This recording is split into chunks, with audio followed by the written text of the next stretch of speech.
Greetings, cultivators worldwide. Jordan River here, back with more Growcast. All natural.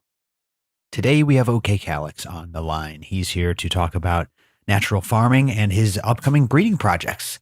This is a great quasi-breeder feature, and he's going to talk to us today about his pollinations, feminization, growing the OKCalyxx way, and stay tuned. We're going to be teasing a little class that might be coming up later this year, so very exciting stuff going on with OKCalyxx. I know you're going to love today's episode. Before we tune into it, though, shout out to AC Infinity. My favorite grow gear manufacturers, ACinfinity.com. Always use code GROWCAST15. Grab yourself a new tent, a new light. Grab yourself a grow kit. Expand that grow room. Get that veg tent going so you can do some staggered runs. Code GROWCAST15 works on all the products at AC Infinity and the grow kits, which come with everything you need to get started growing. Of course, AC Infinity makes amazing, durable tents. They make the best oscillating and inline fans in the game. They make grow lights. They make grow pots. They got scissors. They got protective eyewear. Everything you need is at ACinfinity.com, and code GROWCAST15 is the code you use to save. Everybody, you're helping us keep our lights on here, and you're supporting an awesome company, our partners, AC Infinity. We've been with them for years and years now. I remember discovering them when they just had the Cloud line, their inline fans, and now they have all these goodies, from the Cloud Ray oscillator to the Cloud Forge humidifier. Find it all. Always use code GROWCAST15, and thank you, AC Infinity. ACinfinity.com. All right, let's get into it with OKCalyxx. Thank you for listening and enjoy the show. Hello, podcast listeners. You are now listening to Growcast. I'm your host, Jordan River, and I want to thank you for tuning in again today. Before we get started, as always, I urge you, share this show with a grower. Turn someone on to Growcast. We're on Spotify. We're everywhere. Make sure you're subscribed. Turn someone on to growing. It's the best thing you can do to help us on our mission of overgrow. See everything we're doing at growcastpodcast.com. There you'll find the seeds, membership, events, and so much more. Thank you to all of the members, especially for tuning in today. All right, everyone. We've got OKCalyxx back on the show. You know what time it is. What's up, OKCalyxx? How you doing, man? What's going on, everybody in the Growcast world? Glad to be here and talk to you guys again. Yes, sir. You're killing it out there. If you're a first-time listener for some reason, you haven't heard of OKCalyxx, go give him a follow on Instagram at OKCalyxx, just like it's spelled in the title of this episode. He's a natural farming enthusiast. He's a breeder, an educator, among many other things. Calyxx, what have you been up to lately, my friend? Give us a little update on what's going on at the farm, what natural farming kind of experiments you've been working on, and all that good stuff. You bet. Okay, so it's the winter time, right? And often new organic farmers do not know what to do, because in the wintertime it seems like nothing's happening. But the wintertime is when you replenish your storehouse. It's whenever you start making all of your inputs that you want to make. And let me preface that with, I'm talking about my environment. I can do all of these things that I'm about to say in my environment, and I am fully aware that in your environment, it's quite possible that you just cannot do these things. There are lots of other things that you can do. You don't have to do the whole list of what I'm doing. There are definitely simple things like labs and IMO 1 that you can take from, and you can do in warm places. But my environment, I have a nice little shed that I can keep warm, that I can always imitate and recreate summer conditions inside. So I can always be making stuff because I got a warm shed in here. So I have a long list of stuff. Let me tell you everything that I've been doing since about, October, the end of October, right after I cut my plants down and right after I winterized my garden real well. I started focusing on gathering materials and starting to make new inputs. And one of the first things that I've made, and it's a brand new thing, it's a fermented turkey tail extract. And I've gathered lots of turkey tails. You'll see that on OKCalyxx Instagram and my YouTube page. And just the basic extract method of using labs and molasses and water and adding the turkey tails, letting that sit approximately 7 to 10 days, taking a pH, finding it close to around 3 is typically what I'll do. And then strain it out a little bit. And what I've been using it right now in my testing, in my organic experimentation, I'm testing fermented turkey tail extract as a foliar on about 6 plants inside Gasoline Alley. I've been doing it for about the last 5 days. Wow. And I've even squirted a teaspoon, not a tablespoon, but I squirted a teaspoon, about 3 milliliters of straight turkey tail extract into the soil, just injected it in the soil.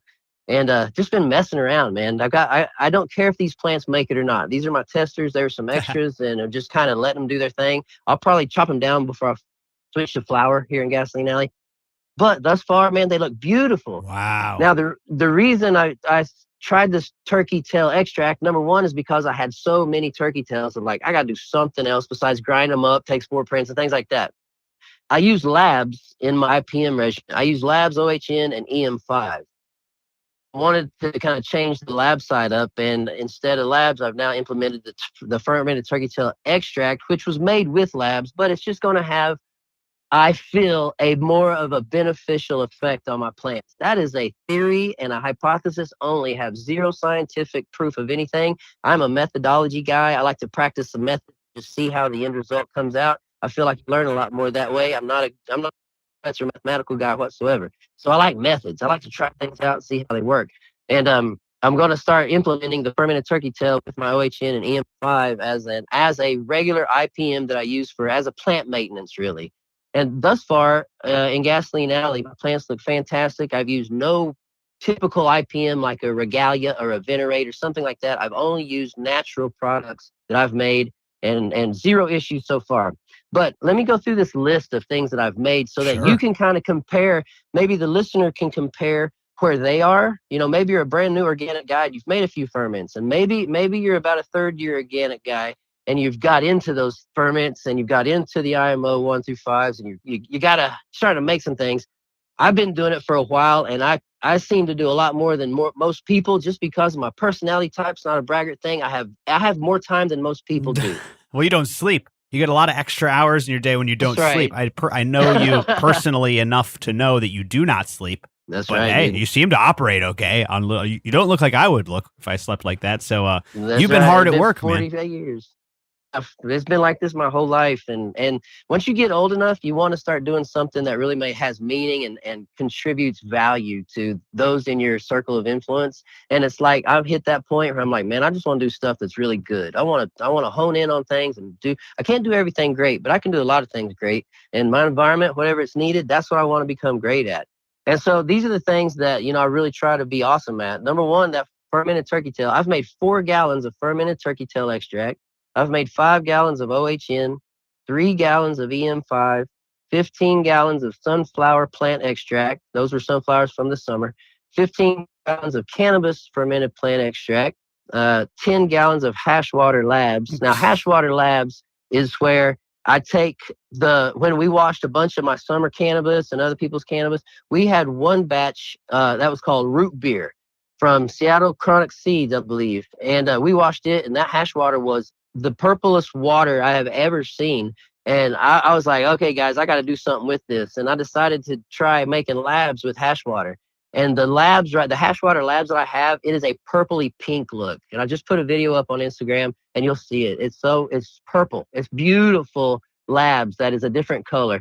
So that's hash water labs. I've collected 10 gallons of mushrooms, just foraging mushrooms that I will eventually chop up, put compost, spread over my garden, just whatever. I've made 5 gallons of IMO2, 4 totes of acorn IMO3, 2 totes of native soil IMO4, 1 tote of compost IMO4, 1 tote of acorn meal, 1 tote of leaf mold, 80 gallons of bokashi, and 1 cubic yard of compost. I've done all that since October, y'all. Jeez, man, that is so cool. Okay, so a couple things I want to touch on there. The hash water is great. People always ask me, what can I do with this magic anthocyanin water? Yeah. So making it into labs, that's fascinating. I would like to see you put that under a microscope next to a control. Yes. I actually sent that off to a person on Instagram that is in Matt Power's classes, and they're going to be using it in class to check it out, see what it does, see if it's any different. And hey, check it out. This is what I did when I mentioned I had 15 gallons of cannabis fermented plant extract. I actually used that hash water labs as the lab input to that cannabis fermented plant extract, and the cannabis I used was the buds that I washed to get the hash water. How about that, baby? That is a closed loop, big time closed loop. It was awesome. Closing that loop, indeed. I love that. And then you talk about all this gathering of resources, like you said. This is the mind state overall that we should have in these fall and winter months, right? Gather as much as we can. Like you said, if you have a space where you can be doing stuff that's warm, that's ideal. But I like this idea of like resource gathering during this downtime when in the spring you're going to have a bunch of stuff to work with and start going on these projects.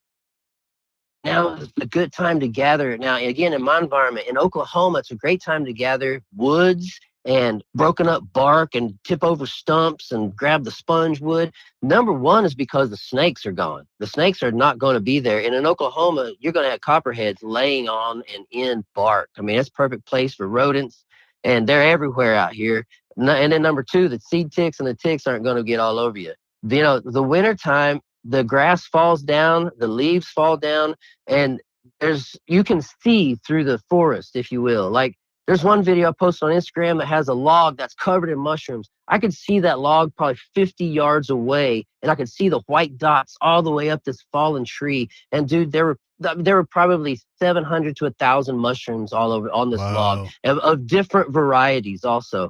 And I could see that, man. I was like, oh my gosh, and started walking that way. And it was a landmine, a gold mine of mushrooms. It was both. It was an explosion and a gold mine of mushrooms. Yeah, no doubt. But yeah, it's easier, right? It's easier to spot those things in the woods as opposed to the lush green foliage covering everything. Yeah, that's right. That's right. Man, that is really cool. Well, listen, we're stoked. We're very excited for this next season. We're excited to follow you on Instagram and get more education. Yep. We'll just drop a little teaser here for you GrowCast members and listeners who are tuned in and are fans of OKCalyxx. Maybe a natural farming intensive in 2024. Get some hands-on education. Me and OKCalyxx. What do you think, guys? OKCalyxx does a curriculum. We'll put it together and get you guys down there for a long-form intensive. That sounds like something that you would dream about, Calyxx. Like you love the in-person education. Come on. You know what makes me the happiest is when I see enlightenment on people's faces. When knowledge explodes, your eyebrows up and your mouth wide open, it's like, yes, you got it. And that, when I learn these things, I consider myself the knowledge bearer of them. And you pass the knowledge bearer in communities passes things on in story form, passes recipes on, passes how we used to do things on, that's what this knowledge is. And that's what this class that Jordan and I kind of talked about would be. It would be me showing you how I make bokashi, me showing you how I go out in the woods, how I find what I'm going to make my IMO3 with, gathering it up, inoculating it, and showing you how it's left to cook, how to make ferments, how to make labs. You can sit there and ask me any question you ever wanted to ask, and I guarantee you we'll get the answer for you. Not because we know everything, but because we're really good at the things we're going to teach you. You know what I'm saying? Yes. That's what I want to do. That sounds amazing, man. And you know what? It's the passing on that's the magic. Like you said, there's lots of good information out there. There's lots of good educators out there. But if I can blow some smoke, Calyxx, what separates you from the rest is the passion. So your education is coming from a place of passion, and then being able to articulate the information in a way that's understandable. If you can't pass it on, like you said, if you can't convey it, well, your information isn't useful. It's a dead end, right? So you're really able to pass on the information well, and that's what I appreciate. I'd love to do an in-person, in-depth, hands-on class with you. So look forward to that in 2024, probably in fall of 2024 is what we're looking at. Yes, that's right. Let's look for it. Let's do it. I'm excited, man. I'm really excited. Okay, well, there's a lot to go over. We could probably talk natural farming all day. I want to make sure that we leave room, though, for what I wanted to focus on today is this new pollination. You've been hard at work in Gasoline Alley with a whole new drop that's coming up. So I'd like to do kind of a quasi-breeder feature. I think we've kind of done this before, or maybe not, but... Yeah, no, we have. Yeah, because I remember talking to you about your blueberry... Yeah, all your blueberry work and stuff like that. So let me ask you as a follow-up. Has your goals changed as a breeder? Clearly your values are the same, but like, are you hunting any sort of new flavors? Where is this new pollination taking you further than just like heavy blueberry terps? Well, what I'm doing with this breeding is it is a collab with Belief, and it'll be the first project I do. So a lot of this stuff, a lot of the strains are going to be Belief strains, and that's the reason you hear so many of these. But I have taken two of my blueberry strains that I created that have been grown out over the last 2 or 3 years. Well, about 2 years now, I guess. And Bluetooth and Blueberry Warchild are two that just came out as ridiculously good. Just blueberry good. Every Bluetooth has been all blueberry, very fruity, chapstick, blueberry frosting, just different types of that blueberry hit. And then the blueberry war child has two phenos that kind of keep coming up. One is a gassy blueberry. It's really strong. The gas makes the blueberry stronger to me. Like with a little bit of gas on the back end of it, it just kind of explodes the blueberry more, which was something that I learned. The other blueberry war child is kind of like Bluetooth. It's just straight up blueberry, super duper sweet blueberry frosting type smell. And the commonality, the common parent between Bluetooth and Blueberry War Child is the Blueberry Mac Muffin that I used. And I got it from SFV Genetics. Brandon Russ got it from him also about the same time. And Brandon Russ has bred his out and found his pheno, and he actually is breeding that one. And I just used mine to breed just some new lines and things like that. So the Bluetooth lineage is Blueberry Muffin, crossed to Blueberry Train Mac, crossed to Blueberry Mac Muffin. That's the whole line of Bluetooth. And Blueberry War Child is Blueberry Muffin crossed to Blueberry Train Mac, crossed to Blueberry Mac Muffin, just a different pheno, right? It's okay. exact same crosses, but two different plants that I took that I thought were spectacular. Got it. And we bred those out that way. So that's kind of why I've used those two, because they're so good. And we've moved forward with those. Now, there's a bunch. There's a lot going on. Well, is there a male in this pollination, or is this a feminized pollination? No, this is a feminized pollination. That's what I was about to say. Okay, so one pollen donor or multiple? Yeah, there's going to be one donor, and it's going to be Chest of the Cheetah is the one that I've chosen. She smells real fruity right now, just as a veg plant. She's really pretty, dark green, has a fruity smell to her. And her lineage it's the Red Hots seed from Belief. And Red Hots is also known as Love Seed 2.256. So it's Red Hots crossed to Chimera 3. That's Chest of the Cheetah. She's going to get reversed. And then she is going to cross a plethora of plants, seed plants and clones that we know are good. So here we go.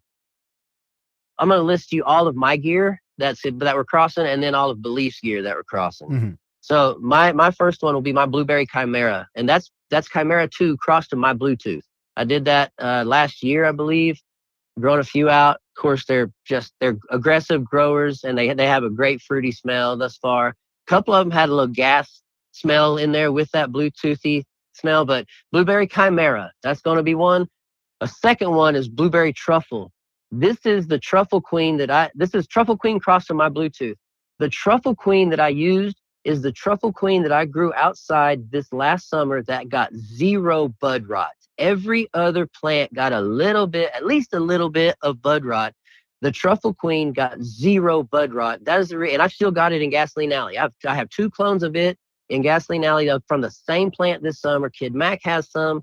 Fat Beard Pothead's got some. So I've made sure that genetic got out, and I S1 that plant also. So I've got that plant in S1 just to say those dang good genetics, man. Because in Oklahoma, you find a plant that doesn't start to bud rot at late September when the humidity's at 90 and the temperature's at 100. Right. You got something good. So that's Blueberry Truffle. Truffle Queen to Bluetooth. The next one is Squealer Killer, and this is a collab I did with @Ganja Farmer Genetics. Squealer Killer is my Blueberry Squealer crossed to a reversed Killaberry. So these Squealer Killers are in Fem only. But again, my Blueberry Squealer is in the lineage of Blueberry War Child and Bluetooth. So Blueberry Squealer was one of my early good blueberries, and it was crossed to Killaberry, which Killaberry is Gorilla Glue 4 crossed to Urkel crossed to DJ Short Blueberry F4.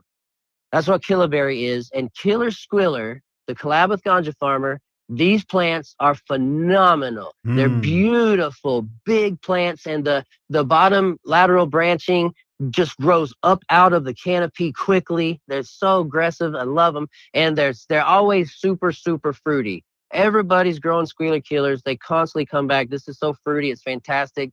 Like, yes. Because, see, that was the thing I was going for. You kind of asking me about the blueberry. Did I hit my goals? Yeah. I mean, as far as I'm happy, I felt like I hit my goals of finding a couple of phenos of something that's definitely blueberry that I like. And I had my Bluetooth and hash rosin. It was just fantastic. So I definitely found some good blueberry strains that I like that we've carried on into this Belief project. Nice. So that's Squealer Killer, Fems only. I actually have a few of those, and I don't think they're on the website. You might have to. I only post so many on the website, so many genetics. It becomes too much. I feel when you're looking at 100 different lineages and line and things like that. So about 10 or so is always good on my webpage. But you can always email me at okcalyx@gmail.com, and I can always tell you the things that aren't up there. And Squealer Killer's one of them. Blueberry Truffle's another one, and Blueberry Chimera is another one that is not on the webpage. Okay, so number 4 is Cherryana Grande. Lots of people heard of Cherryana Grande when I made this last year because it's a freaking fantastic name, man. I love it. And I'll tell you right now, I did not come up with this name. Me and a guy were hanging out smoking weed at Legends Cannabis Company one day, and he said Cherryana Grande would be awesome. And I was like, oh my gosh, that stickers, that slaps made immediately. I remember that one from the last episode. That one sounded great. Yeah, it's really good, man. I've got one called the Kid Mac Cut because Kid Mac hunted this one out and found it, and he did that a year ago. I grew it outside, grew it out. It was beautiful. I'm smoking on the rosin right now. That's what I was just smoking on before the show started. Nice. It's so good. It's so fruity and cherry blossom, grape-ish. You know, it's so good. But I got Cherryana Grande, which is Chimera 2, Cross 2, Very Cherry. And after I did the blueberry thing, I did a very cherry big breeding project. And the very cherry is from Humboldt County. Now the reason I picked very cherry to do that project is because Humboldt County says on the website, they said it's the terpiest pheno we've ever grown, and we grew out, and it says, and we made blueberry muffin. And when it said that, I was like, you gotta be kidding me. And so I immediately got a breeder's pack of about 50 reg seeds. And I grew out a ton of these. We did a grow of them out at Legends Cannabis Company, which is no longer in business. They actually sold a few months ago, and broke my heart. They sold to another grow. Anyway, I did a lot of this stuff out there at Legends. The very cherry the lineage is it's a very cherry back cross to a double back cross, and that was crossed to a lemon kush, crossed to old timer. That's the lineage. It doesn't sound anything interesting, but man, it's the loudest, terpiest plant that I've ever grown. I said that last year as I was growing it outside. The Cherryana Grande carried it over. The Kid Mac Cut that I'm talking about, it carried over this crazy harsh, dried Kool-Aid terp. Like when you put your tongue on Kool-Aid powder, it has that sharp cherry taste. You know, something like that. Sour in there. Yes, it's got a sharpness, a sour to it, and it's a sweet and sour kind of a thing. But it's super fruity for sure. But the very cherry, it will come back with a cherry cough drop kind of a thing, like a little bit of a gas in there. It'll have that cherry Kool-Aid thing I was talking about. It'll have a cherry kush come out of it also. I've actually got a strain called Cherry Kush that both mamas or both phenos were having these cushy smells. One is my Blueberry Breath F1, which is a real cushy, yummy blueberry strain that I used. I haven't carried it forward, but we were growing it out there at Legends. Crossed it with Very Cherry. So there's just lots of good cherry, but sharp, like you said, tart, maybe sour kind of. Yeah, that's a good word. Coming out, you know. So anyway, that's Very Cherry. So Cherryana Grande is Chimera 2, Belief, crossed to Very Cherry. So you can already see I did a lot of work with Belief stuff already. I'd already found some things that I was like, man, these things are so dang frosty. You like that Chimera?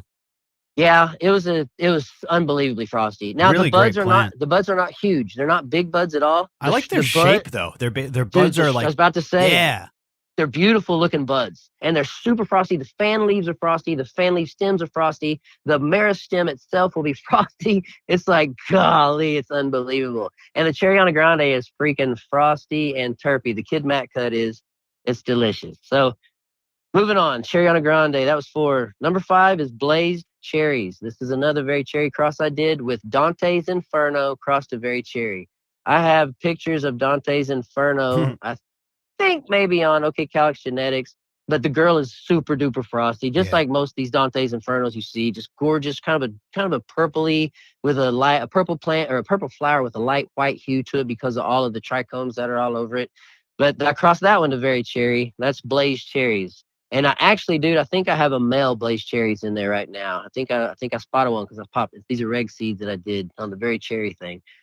Let's see. The next one is cherry junkie. This is a cap junkie. If you've ever grown a cap junkie plant, the thing is sticky as can be. The one I used was just greasy and sticky, and if you touch the bud at all, that leaf just bent over and stuck to itself, kind of a sticky thing. So cap junkie crossed a berry cherry. That's called cherry junkie. The next one is cherry war child. This is my blueberry war child that I discussed crossed to the berry cherry. This will be the first time I personally have grown out cherry war child. I've had 2 testers grow out cherry war child. One's in Florida, but they both just raved over it. Of course, it's very loud, very fruity. Well, they both said that it was a very fruity terp, not very gassy at all. Which again, I'm just trying to go for something that's unbelievably fruity. A side note here. One reason I like to go fruity is because hanging out with processors here in Oklahoma, you'll often be at a processor's place and he'll be like, check this out, man. This is by invite only that you get to compete in. So no one else even knows about the competition, but just the hash makers. And the stuff is freaking fire. Yeah. Wow. I mean, just the best there is. However, out of the last time I was smoking out of one of these packs, I was invite only. I think it was 20. It was 20 entries and 17 of them were basically gas or burger. And 3 of them had a fruity taste to them. And I was like, man, this just kind of try to help me be like, yeah, I want to find something that fills that void of this is so freaking fruity. It's going to compete with gas and burger. I don't know how it will do that, except that somebody just says, dude, that's so good. I got to go back to that one. You know what I'm saying?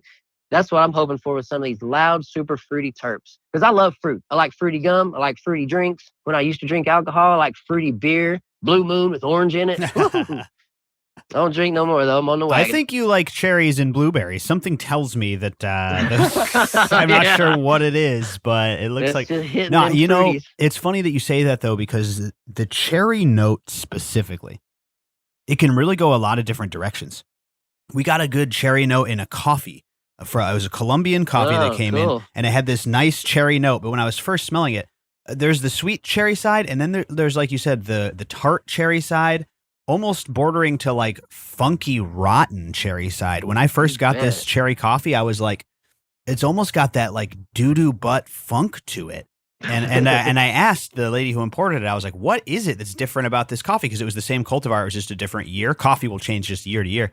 And she said, what you're smelling is cherries. Think cherries. I was like, oh my God, it's absolutely cherries, but it smelled funky to me. That's awesome. I think that cherry really brings like some complexity where some of the brighter, sweeter, less tart fruits smell more similar to each other. That makes sense. Yes. I can tell you right now, the Bluetooth that I grew out 2 summers ago and had pressed into hash rosin, and the very cherry that I had pressed into hash rosin, both of them very good. Bluetooth is blueberry, but that's it. Yeah. There's no back end. It's fruit, and that's all you get. Right. And I like that. And some people do, and some people don't. Sure. It's just that way. It's just that spectrum, of terp. But then the very cherry just packs a punch. Like you were saying, there's a thing in there that pops, and it pops really hard and loud, and it often pops in veg. And you can just get around that plant and just start to smell that good, loud something's coming, man. Because it's not just a plant. It's like got a smell to it, and it's in and when they're in veg and they have that, it's always a good thing. I love when they have the same smell in veg as later in flower. The peach dosi is like that. If you get like little frost in the beginning, you'll smell exactly what it's going to smell like in week 8 is that sweet peach taffy. Mm-hmm. I think it's pretty rare that a strain smells the same in veg and flower, but I've definitely experienced it. So yeah, it's good stuff. Yeah, it's more typical to change. Yeah, it's more typical for the terp to morph, I think. Agree, yeah. Something else. I agree. Okay, so speaking of the peach dosi, moving on to number 8, peach dosi crossed a Bluetooth, which is a GrowCast collab. Woo! Jordan gave me this peach dosi at Community Cup, and I believe that was right. Community Cup, right? So one of the meetups. Yeah, I dropped that off on you. Oh no, it was one of the smaller meetups. It was the barbecue. We were at the barbecue. That's it. Yes, that's kind of one of the first times we met, I think. Yeah, so that's when I got it. I stole your pipe at that event. Yeah, you did, and you gave it back to me. And listen, guys. He gave me the pipe back with the exact same weed in it. It wasn't cleaned out or anything. It had weed in it still. That's hilarious. Perfectly preserved. A year later, I gave it back. Nice. He's an honest man. Yeah. All right, trust him with your glass, right? Trust him with your glass. So Peach Dosey crossed the Bluetooth. I did that one. And I actually have Peach Dosey cross the Bluetooth in Gasoline Alley right now. And Nice. I've had that thing forever, right? It's been a long time. And I actually, the last film project I did was with at Fat Beard Pothead on Instagram. And it was at his house. And we used Peach Dosey cross the Bluetooth to cross 3 different plants. I can't remember all of them, but they're the latest films that we've put out. And I used Peach Dosey. And guys, we washed them. Remedy. We washed there was Remedy, Celtic Goddess, and another one. But we washed Remedy, dude. Remedy smelled like OHN. It smelled like cinnamon and oranges. Ooh. It was so good. And he's still got that. He's got the baller jar of all that stuff right now. So those films came out really nice with the Peach Dosey Bluetooth reversal. Let's Wow. see. Number 9, I've got a grape gushers. And this is just a gushers plant that Kid Mac and I have grown out multiple times. So has Fat Beard Pothead. Legends grew it out. It has the most sexy fade I've ever seen. Top 2 sexy fade. The other one was a garlic stash number 13 from Dragon Flame Genetics. It had the most sexy fade I've ever seen on a plant. This gushers competes with it whenever she goes into cold weather, and she'll change into all kinds of colors. She'll start off with a dark green tip, and then she'll move into these bright red first fans, and then the lower ones will be these hard orange fan leaves colors, and it's just a gorgeous plant. And so I've always kept her around because she is gorgeous, but not only is she gorgeous, she smells like hard candy grapes. She is such a good smelling terpy plant. So grape gushers, I'm crossing it. And then there's a number 10. The last one of my gear is a collab I did with a guy at uppercase underscore Mosifus 2. I did a collab with him 4 years ago. And he took my GDP cross to Lady Breath and he crossed it to a Don Carlos. And man, they're super frosty. They're dark green plants right now. There's a guy called Stevie Clouds online Instagram, and he's been the tester of all these. He has grown these out multiple times. He's growing all these things that I'm talking about. He's one of the dudes that grows everything. I send him everything. There's a guy in Florida and a guy in California. Both of them get all my stuff and they grow it constantly because you can grow cannabis hair all year round. The Florida guy's got plants outside in veg right now that he's using supplemental lighting, I believe, and then throw them in, let them go into flower. I mean, freaking, how fun would that be? I have to be inside with heaters. So that GDP crossed to Lady Breath, crossed to a Don Carlos. That's all my gear. So yeah, it's a lot of. Wow, man. It's a lot of stuff. That's a big going drop. on. And there's even more crosses with stuff that's There's not more. How many total strains in this drop? So there's about 18. If everybody is a female, almost everybody is a female from fem seed or a feminine or a clone that was female. But there are some seeds, like I said, the Cherry Junkie is the one I have not grown myself. I believe that's right. Yeah. But yeah, that's all my stuff. And then the Beliefs gear that is in there is the Truffle Queen that was outside that has such great genetics. It's going to get crossed with this Chester Cheetah. I've got a Peach Pistols that's in there that it's going to get crossed, but I don't know if it will be sold at all because this Peach Pistols is kind of being ran by a guy who just kind of wants it himself. It was given to him. He wanted it. And he let me get a cut of it. And I told him I'm going to cross it, but I probably won't be selling any seeds of it until he gives the okay. But Peach Pistols will be one that'll be crossed. Cobra Kai is one. That's got Margwa in it. Margwa was a really pretty plant. I grew Margwa out. Margwa crossed to Chimera 3. That's Cobra Kai. We've got Straw Jelly. I don't know the lineage of that one. I have no idea. Never grown Straw Jelly out. This is his stuff. I've got Daily Grape number 9, which I think is fantastic flower rosin. I grew it out. I grew this very plant this summer outside. So it's a clone of a plant that I've grown a couple of times, and so have other people. And then 2 more of his gear, which is Love Dirty Sugar, which is Chimera 1 crossed to the Dippin' Sticks. Dippin' Sticks, if you've never seen Dippin' Sticks, go look at Dippin' Sticks, man. All the junk that Belief bred off of Dippin' Sticks is just wonderful. And that Dippin' Sticks cut is beautiful. So that's Love Dirty Sugar, Chimera 1 cross the Dippin' Sticks, and the final one of Belief's gear is Cadillac Margarita, which is triple sec cross to the Dippin' Sticks cut of sugarcane. That's what that Dippin' Sticks is. And then the last one I have is a Planet of the Grapes. That's Ethos Genetics. Oh, nice. I never have grown. Well, actually, I have grown it out once, but I had to cut it down because I just didn't have the room. And I got it in veg, and I really liked it. It was pretty plant. So I've actually got 3 of them that I'm hunting through. Just 3 seeds. I only popped 3 of them, and I'll just be like, just going to throw this in here because I've heard good things about it. But I have never grown that one out. And sometimes that's the way it is. Sometimes you breed a plant that you've never grown out, and then you grow out the seeds of that to see what happens. Yeah, It's a absolutely, fun way to man. do it. You can You're just breed doing your however the experimenting. freak you want to. I Exactly. support that. Breed how you want to. I support that, man. I think there's a lot of insecurity in like gatekeeping because it is easy to breed. Cannabis especially is so easy to breed, and you're out there doing experiments. I love it. I'm glad that the Planet of the Grapes is included in this pollination because we've worked with the 10th planet, which is a Planet of the Grapes cross. And man, sometimes you get this like carbonated, effervescent grape soda terp. That's just right. It's fizzy and it's artificial and it's sweet and it just hangs on your tongue. You can taste it when you cough. Yeah, I like it when you can taste it when you cough. Yeah, it's like totally. there it is again. It's like, yeah, it's true. So I hope you get some of those. I'm sure that came from the Planet of the Grape side. So good stuff, man. Yeah. Very, very excited for this pollination. Yeah, dude. GrowCast membership, the best membership community in cannabis. You can find it at growcastpodcast.com/membership, and there are so many benefits to joining up for just $15 a month. Let me tell you about my favorite one today, the community itself. That's right, the number one piece of feedback that we get back from our happy grower members is that they love the community. So many times you can't kind of put your neck out there in the cannabis world and show your grow or ask for help because so many people jump down your throat. Nobody really knows what they're talking about and can help you out. So there's just arguing and negativity, not in the GrowCast community. We've got a community of people who are here to help you. We want to help you grow the way that you want to grow. We have professional Mary Beth Sanchez in there. She's diagnosing plant problems so we can get your garden thriving again. And then most importantly, we've got a community to help not only lift each other up in our gardens, but also help each other, swap gear, meet up for meetups. There's regional chapters all over the nation. The community itself is probably the greatest part of GrowCast membership. Plus, you get access to hundreds of hours of bonus content, monthly resources, members-only discounts, AMAs, and GrowCast TV live streams, and all these fun things. It's all waiting for you at growcastpodcast.com/membership.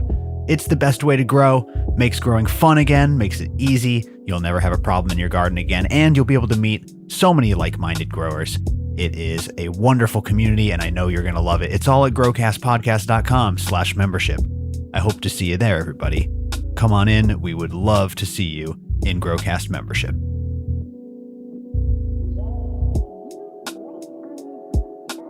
Have you changed anything with your approach?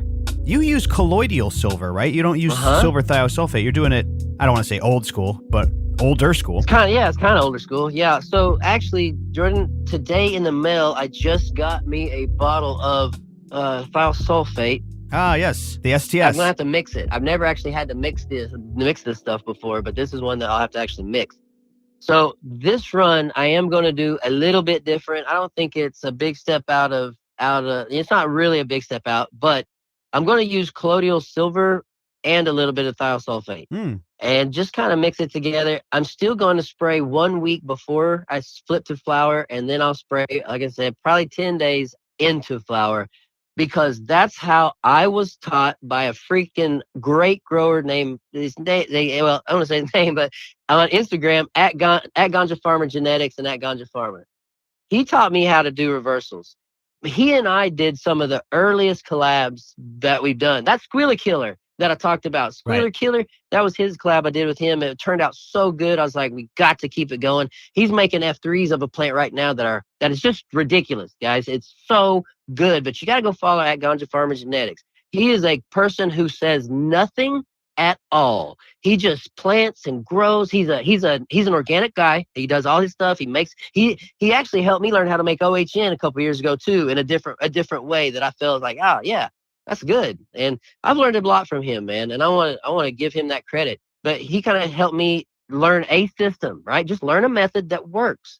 He taught me this method of using colloidal silver, spraying 1 week before, 2 weeks after. And he even makes his own colloidal silver stuff that we've used, and it works just fine. But this time I'm going to mix it up a little bit. I'll spray probably twice with one and once with one, something like that. I've actually done this a little bit before, and a plant did reverse, but I never used it. It was just testing things out, just more experiment stuff. But we'll be using those two reversal chemicals on this plant. Now, guys, when you use these products, you do not want to inhale it. You don't want to get it on your skin. You want to treat it as a toxic chemical and just stay away from it totally. Let it dry on your plant. Don't put it on near your other plants. I'll have mine outside and just let it dry off for a bit. But yeah, this isn't stuff you play with. You'll see people actually use colloidal silver as a health product. I have never done that, and I've always been told stay away from this crap. So I just want to put that warning out there. Definitely don't want to breathe it in. That's for sure. And yeah, even the silver thiosulfate especially like gets all over the flowers, even with a few sprays. What do you do with that leftover flower? Do you compost it or do you keep it out of your compost? That goes to the trash. If it's been sprayed with colloidal silver or anything like that, that is definitely a harsh chemical. It just goes in the trash. It doesn't. I don't even put it in my no-tills or anything like that, because you definitely don't smoke that flower. You throw that thing away. Throw that reverse plant totally away. Got it. And another thing, Jordan, I'll throw this out there for people reversing. If you have grown out a male and you allowed it to flower out and to pollinate, you'll notice like that plant put out so much freaking pollen it would pollinate a neighborhood. When you reverse a female, you typically do not get you don't get that much pollen ever, but typically you get very little pollen. Like sometimes even you have to go in and work at pulling the pollen sacs off once they've opened, shake them over a little micron screen and let the pollen fall below. I've had to do that before where I got hardly any pollen whatsoever. Still worked. The pollen, pollinated, but it's not enough pollen to make a lot of seed of one strain you might want. So the reversal process, guys, there are lots and lots of ways to do this. There's different chemicals used. Kid Mac is doing a reversal right now, and he's only spraying his plants 4 times with a certain product, and it's just a different way to cross. So I'm going to learn from him definitely if it worked or not. And the one thing I'm wanting to get better at is just the pollen dump. Like I can get those pollen sacs everywhere. We can get pollen sacs all over the plant. It looks fantastic, but it's like, come on, babies, open up and dump something out. It's like begging for pollen. That's probably one of my things that I wish I could get better at. Yeah, I know that's the case with feminized in general. Like you said, you don't get that pollen delivery that the male brings ever, basically. But yeah, we'll see how the combo works. Keep us up to date on the colloidal combined with the STS. That's good stuff. Yep. I just want to know what else kind of your workflow looks like as you're doing these pollinations. Are you a big note taker or is it all up in your brain? I will start taking notes in flower. Do you write down your notes or physically write them down, or do you put them into a device? I write them on the Panda film that's in Gasoline Alley with a dry erase marker. Oh, so you scrawl all over the walls like a crazy person? It's all scrawled over the walls. What's that movie, The Shining, where he's like writing all over the walls? like a psychotic cannabis grower. Yes, dude. It's just madman scribbles. That's totally great. What it is. Yeah, dude, I got a picture of it too. I'll send you one. I took a picture of my blueberry scribblings, and it's just like what I did was I started with the date. I switched to flower, and it's basically almost every day there's a note. Somebody got more fruity, somebody's getting fatter. This blueberry squealer's outgrowing this blueberry squealer. Just fun notes like that, man. And again, that's how I came out with Bluetooth and Blueberry Warchild, was from those notes. It's like, man, these two have a common blueberry McMuffin donor there that seems to just be busting out some fantastic genetics. And it was seeable. It was empirical evidence that strain brought powerhouse to the genetic that was created. And so that's just something that you look for. And you'll notice these things in veg, because typically what I do is I kind of overpopulate the room. And especially when I'm popping seeds, whenever you get a plant that just wants to take off, I immediately give it a bigger pot, because it might be a female. And if it is, I want her to be big and awesome, and I'm going to clone her out and keep going with it. But there'll often be times where you get the same exact strain, the same seed from the same pack, and this plant is 4 inches tall after 5 months. Like I've got one right now doing that very thing. It's like, why are you not growing? But I know I don't want that genetic, right? So you can eliminate a lot in veg based on a variety of things. But typically what I always look at is how green can I get that plant and the structure of the plant. I like to see that structure. Now, structure can go out the door when you get into flower and things don't look as like you wanted them to, Yes, right? It that's true. doesn't matter anymore. But in veg, I'm looking for the structure, and that main structure that I look for is the lower lateral branches passing through the canopy. When I've got something that's doing that, I always have a good genetic come out of that. A good grower, an aggressive grower that will, and I always grow my stuff outside too. I'll breed indoors, and then in the summertime I grow my own stuff. I grow it outdoors and just see what it does. Yeah, that lateral branching, that's my favorite. The Ice Cream Wolfman tends to do that. And what that lends itself to is like sometimes you only need to top those bad boys once and then the rest takes care of itself. And I think what that lends itself is that if you give a new grower genetics that do something like that, they're going to have a good yield their first time, even if they don't top even once, because it's more, like you said, the side and lower branches are more even with the top of the canopy. I've had some strains that grow like a stick if you don't top them. Literally, just like one straight stick. And if you give that to a new grower and they don't top it, they're going to have shitty yields because they only have one top per pot. So yes, I think that's why that particular like candelabra structure is good, especially for beginner growers who might not know how to train a plant out to look like that. That's right. So you said exactly what I was going to say next. That lower branching, what happens is often when a lower branch pops the canopy, it will outgrow the meristem, and sometimes it'll continue to outgrow the meristem, even if you haven't topped it. And there'll be other ones get up around it. The main reason I picked my blueberry squealer in veg is because of the lateral branching. Right now, the squealer killer, which came from the blueberry squealer, it has the lateral branching popping straight out of the canopy. The very bottom branch is popping out of the top of the canopy. The plant is probably about 1.5 to 2 feet tall right now. Wow. And it's gorgeous. It's exactly what we hunted in the blueberry squealers. So the one I don't like is when I have a plant that will grow a big 20-inch meristem and have no side branching. And, I don't like that look. But one thing that I have been studying, and this was really a brand new thing in biology and plants to be specific, is what's called the preserved invariant. And there's also another one called, God, what is it called? Oh, I wish I could remember the name. But it's how a plant understands its form.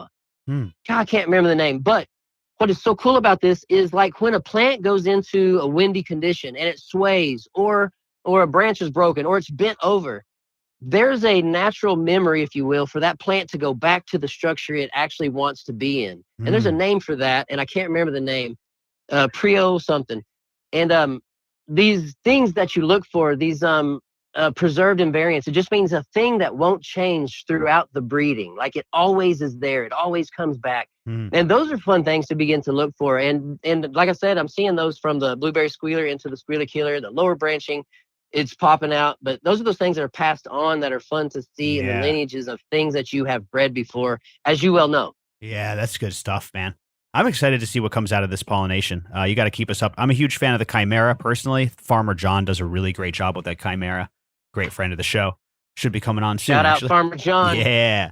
And I just like the shape of that bud. I like the flavor, it's got this like sweet vanilla thing sometimes, depending on which one you got. But it can go truffly. It can do a, like you said, there's a vanilla or a truffle or a lighter. It's a lighter thing to it. To me, the Chimera I used, it wasn't a loud terp at all. It was a sweeter, truffly kind of a thing. Maybe frosting, something like that. Yeah, I wouldn't say like the loudest. It definitely had a good, I would say, strong smell to it. But you're right, it's not like the most volatile smell. Yeah. Oreos is like that. Yeah. Oreos is the same way. It's got a great smell if it's done right, but it's not the loudest smell in the world. That Oreos is a sexy looking plant. Yeah, real looker. And if you do it right, you get some really good notes out of it. But it's like you said, it's not like a sour diesel from back in the day where you'd have one bud in your pocket and like reek up the whole Thanksgiving dinner.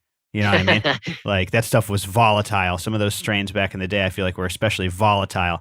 But yeah, I like it all. I like it all, man. Yeah. I want all those different flavors. So I'm excited to see how this run comes out. Well, what's going on next for OKCalyxx? So after this pollination is over, do you have your sights set on anything in particular, or are you just going to keep finding stuff that interests you? Well, so no, we got plans, man. Lots and lots of plans. As you well know, here in Oklahoma, the governing medical marijuana board kind of wiped out 50% of our growers and processors, basically, and a few months ago. And things have been very difficult for a lot of people for a simple fact that they can't get their licenses okayed to grow or simply get the stamp of approval from this body to say, okay, go. So a lot of them are in limbo. Their facilities are spotless and ready to go, but they can't do anything. Yep. And so I'm kind of waiting on a couple of guys that we're going to be breeding at their grow facility, their growers and processors. And one of them is going to be Scissortail Solventless. We've got his place spotless. It's ready to go, but nothing is happening right now. And it hasn't been happening for 3 months. But that'll be the next. That's why I've got Belief Collab Project 1. Project 2 will be at Scissortail Solventless. Project 3 is probably going to be outside in the summertime. And that's my future plans for breeding. Once Scissortail Solventless gets the okay, we're going to knock that place out. The goal there is to find him a washer that is super fruity. That's the first goal. And then we'll have lots of other fun goals that we're going to try to do. And as I breed and create new things, he gets to grow them out. If they're great, we keep them. If not, we axe them. I'll be keeping seeds, and we'll be producing new lines there. I'll have new lines out at the website. It's an awesome partnership that we'll be doing. And like I said, the next thing after Gasoline Alley is over, which I'm assuming that would be March sometime, right when Gasoline Alley is done, I'll be figuring out what plants I want to grow outside. I'll have them growing inside March and probably half of April, try to get them maybe 2 to 3 feet tall.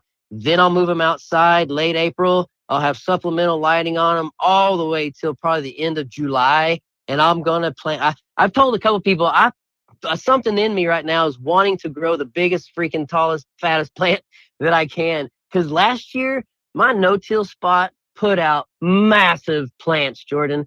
It's like it's prime. It's like it's hitting its prime right now. I've worked this spot for probably 8 years, man. And you know how I do it. Soil layer, all those fruits and compost and organic matter, constantly dumping JLF. It's so rich and just powdery and dark. And man, I feel like I can grow some beasts. Kind of want to do that just for fun, just to see a big, massive, maybe 15-footer if I can get her up that high. Yeah, sure you can, man. No reason you can't. You're doing it in ground, right? If you want big plants, outdoor, in ground, you can't get any better than that. Mm-hmm. Those Humboldt boys used to do it like that. They go up on the hill and grow plants that, 17 feet tall. Yeah, they're massive. And those pots, or if they ever grow in those pots, you notice those pots are like foot and a half deep, but they're about 15 feet wide, Yeah. Those canvas plants, the roots like to go lateral. And you can make them big. But basically with any plant, the drip line of a tree goes out to the edge of the root. That's kind of the setup of a tree. And just like any plant, the fan leaves want to go out to the edge of the root so they can feed itself.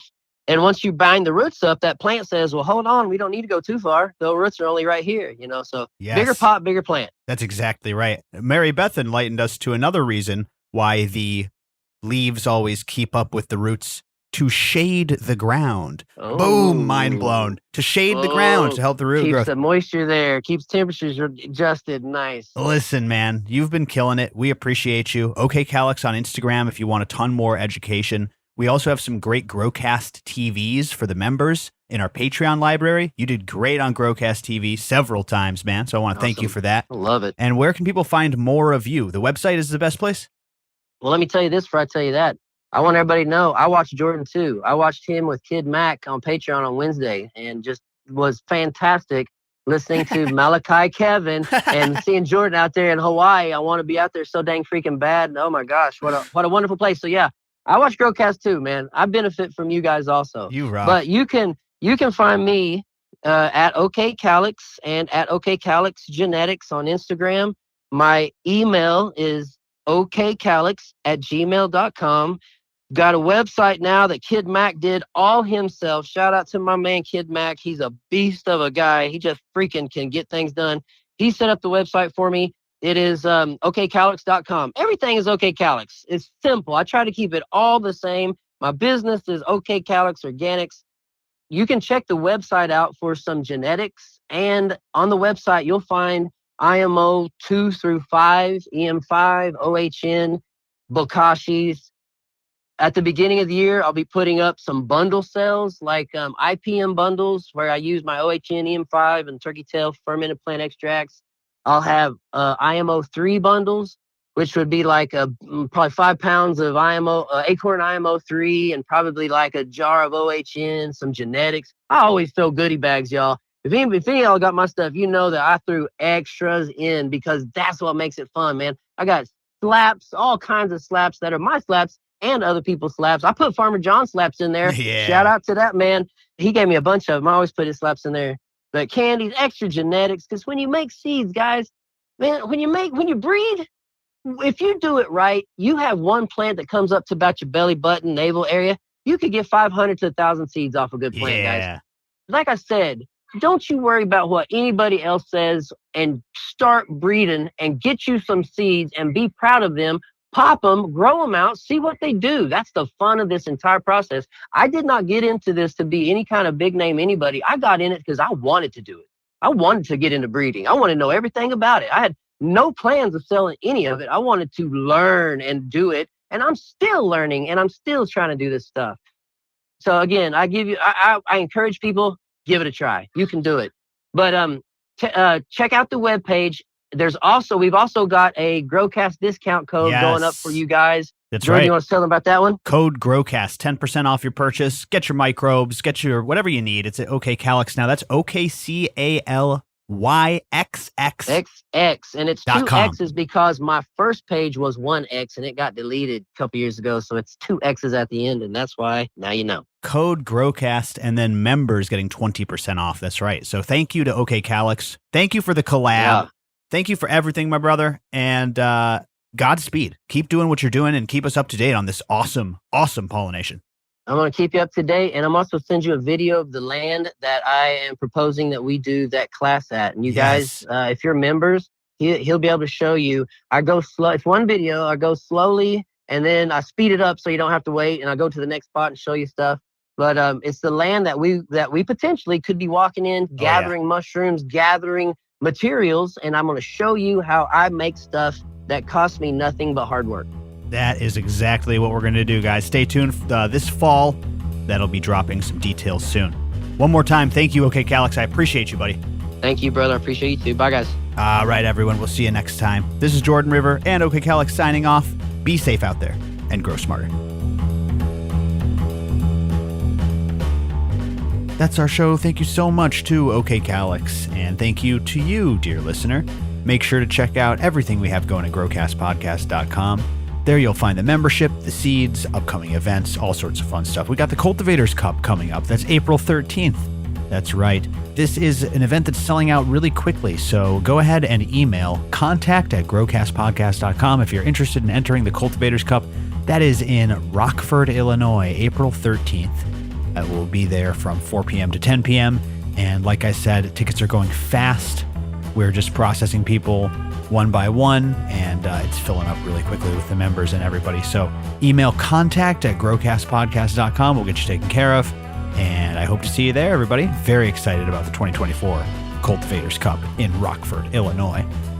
All right, that's all for today. Thank you so much for tuning in. We'll see you next time, everybody. Bye-bye.